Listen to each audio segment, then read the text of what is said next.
Albert Einstein அப்படிங்கிற ஒரு பெரிய சயின்டிஸ்ட் இப்படி சொன்னாரு. I don't know who I am and I don't know where I am going. நான் யாரு, நான் எங்க இருந்து வந்தேன், நான் எங்க போறேன்னு எனக்கு தெரியல அப்படின்னு அவர் சொன்னாரு.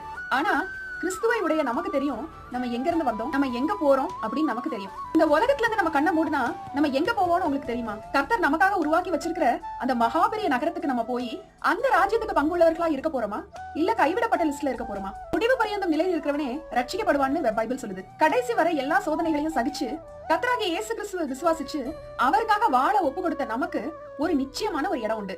யோவான் 14:2 இயேசு சொல்றாரு, என் பிதாவின் வீட்டில் அநேக வாசஸ்தலங்கள் உண்டு. நமக்கு ஒரு பிதா உண்டு, பரலோக தகப்பன் ஒருத்தர் உண்டு.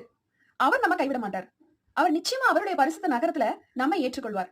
ஏன்னா நம்ம அவரை விசுவாசிக்கிறோம், அவருக்காக வாழ்றோம். அவருடைய வசனங்களை கை கொண்டு அவருக்கு கீழ்ப்படிச்சு நம்ம நடக்கும்போது நமக்காக வைக்கப்பட்டிருக்கிற அந்த வாசஸ்தலத்தை நம்ம சுதந்திரித்துக் கொள்வோம். நீங்க கர்த்தராகிய இயேசு கிறிஸ்துவை விசுவாசிங்க, நீங்களும் உங்க வீட்டாரும் ரட்சிக்கப்படுவீங்க.